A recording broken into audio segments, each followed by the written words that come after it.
18th, 2021. This is a really interesting catch. He's talking about what I've heard my entire life, which is the dumbest, most useless way to run things. It's the entrepreneurship where it's almost like the sports bookies and casino money guys are constantly trying to find the most useless ideas and people to promote those ideas.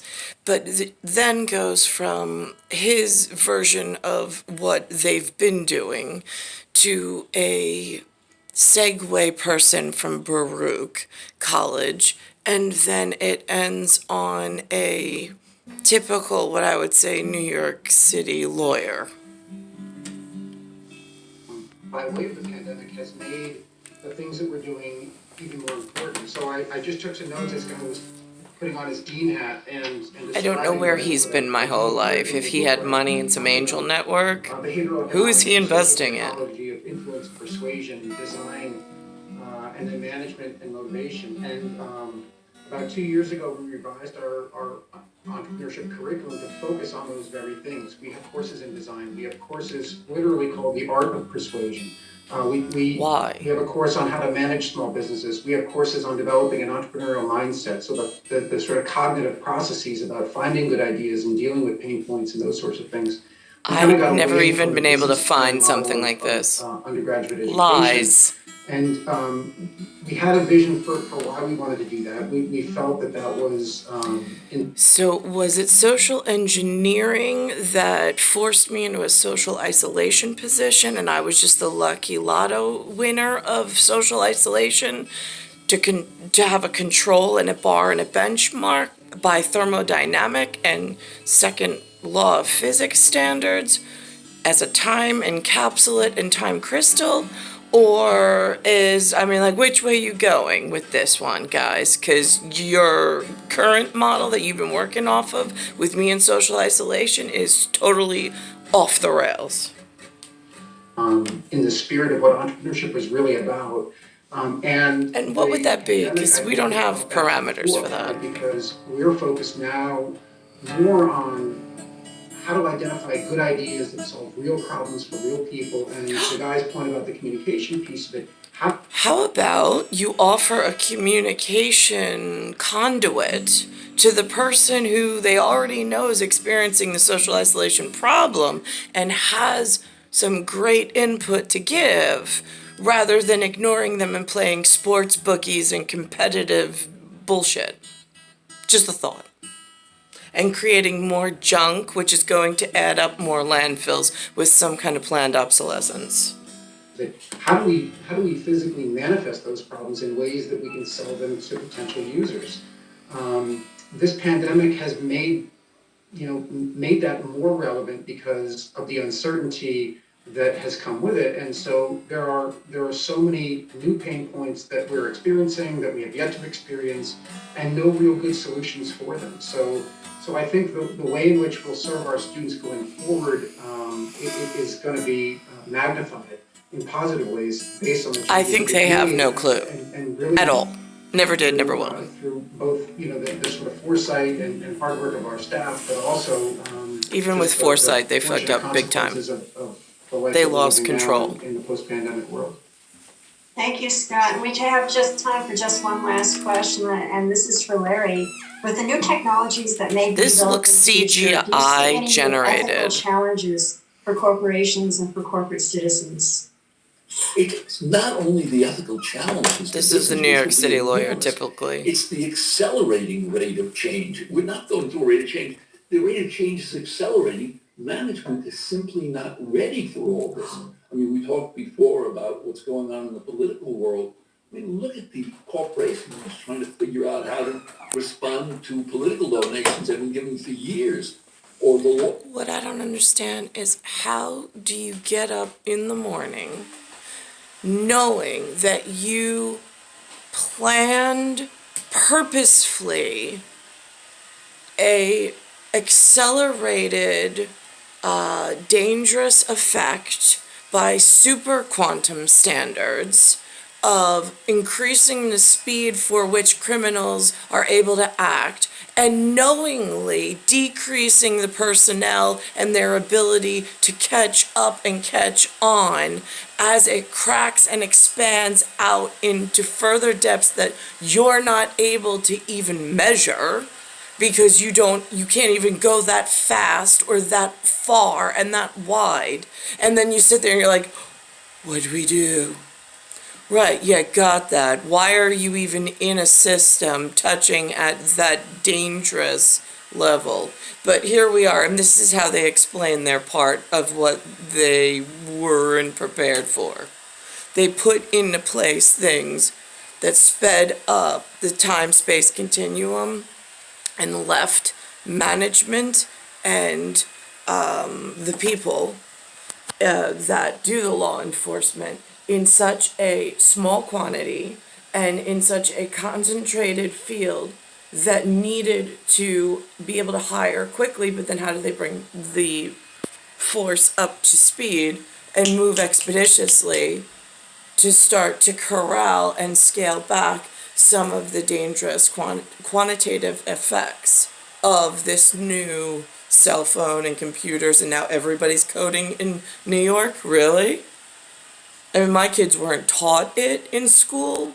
That's under Chotzi Shitbag and his fake fraudulent chancellor that's all over the New York public television in some Gayle King color, but who am I to bring you all the truth? And like, it's a little fucking late. Where were you? Or the lawyers getting involved in how to advise those corporations. I have a good lawyer friend who said to me, the corporations are coming to us, I don't know what to tell them. I've never been through this before. You mean you're So unprepared? the challenges are enormous. And from an ethics point of view, Then why it's did a you all very partake serious in it? problem, and people will make terrible mistakes. Well, let's hope the mistakes are manageable when they're They're not. Time, and I remember that guy. Here's the thing. I said this last night. I'm like, there used to be a time and space where the market was on paper.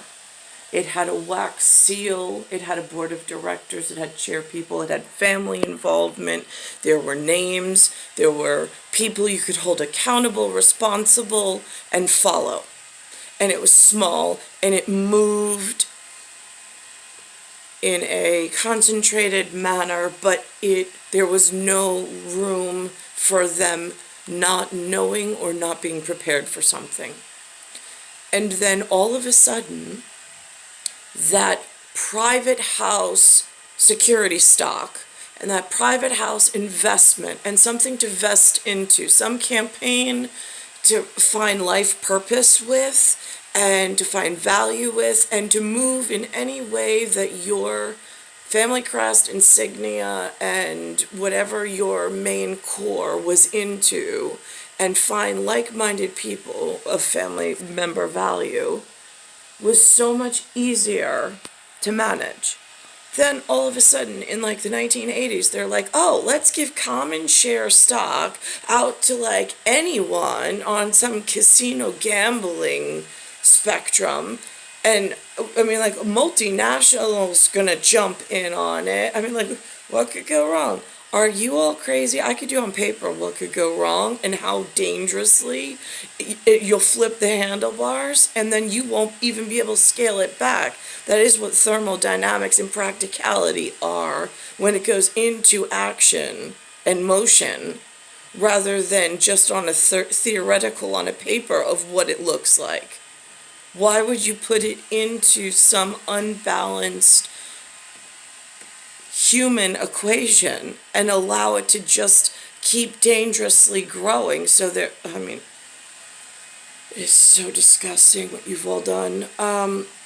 So nowadays, there's no more private stock. There's, in New York anyway, it's all digital tape and digital quotes. There's not even like a real stockbroker that like sits on the floor of the exchange and you have your family's contact or that ring of contacts of brokers that then have a seat inside the private ring to walk across the floor to say, hey, you know what, I know so-and-so has so many shares of this, maybe they'll just, and that, even then, it was a little on the testy side, but at least it still had societal norms within that subset community.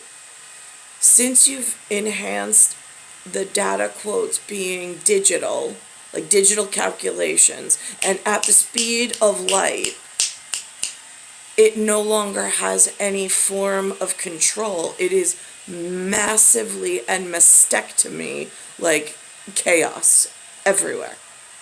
It's been total mastectomy being totally removed from what was, and now all of a sudden it was moved into a section that has metastasized into some totally new machine that is so dangerous and disgusting and painful to witness and to move in and to move through. I can't get out of this new metastases no matter how much I try. I don't know how to do it on my own. I don't even know how to find an instrument or what the instrument is called that measures the atmospheric pressure around my extrinsic health system in my local area on like a instrument that's not digital. I don't know what the digital one would be either, but I don't know what the professional instrument would be called. And I also don't have a venue or an outlet of smart educated men that I have access to on a regular basis to ask these questions to. Where do I go? I mentioned last night Sons of Italy to my Albanian friend, the pirate that I met, or gypsy pirate, but I don't even have those contacts in the local area, and are all Sons of Italy the same? I really, I don't know. Are there reputable parts and not reputable? I don't trust much of humans. They haven't been last night they were great. They sent one representative of family, like, that kind of looked the same, but again, it's really hit or miss. It's not pleasant at all in this New York. Bayside Station, Bayside, New York State, 11361, and it's Nicole Cattaruzza. It's Earth, Solar System, Milky Way, Universe, Galaxy is broken.